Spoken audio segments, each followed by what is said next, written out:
Yeah, now the last stanza of the poem, The Darkling Thrush.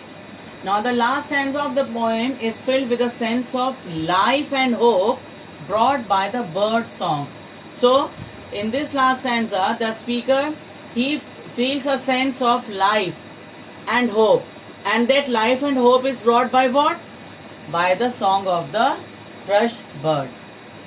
And the speaker is unable to understand what terrestrial things could make the bird so happy and make it sing carolings. Now the speaker, he is thinking that what is the reason that though the atmosphere is so gloomy and he is feeling so sad, but what is that earthly thing which is making the bird feel so happy that it is singing carolings? Carolings means the Christmas songs. And the speaker is unable to recognize the joy in bird song, but he can't express the joy himself, though he is recognizing the happiness in the song of the bird, but that thing is not experiencing it himself. And the poet can't think of any earthly event or cause near or far away that could be responsible. The third song is an enigma for the speaker. Now, however, the word blessed has come here and hope has been capitalized.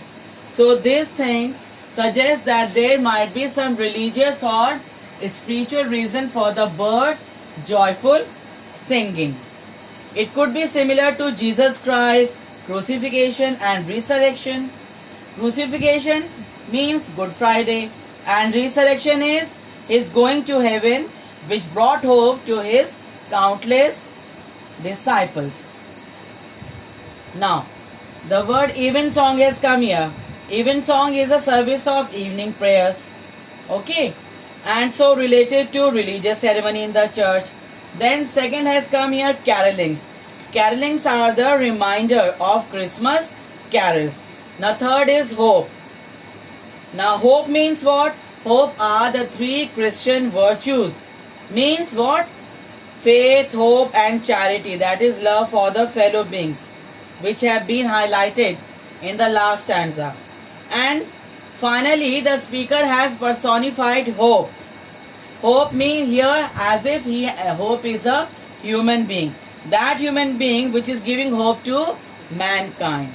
So it is an indirect reference to Jesus Christ's resurrection. And maybe the song of the thrush inspires that hope within us and the speaker.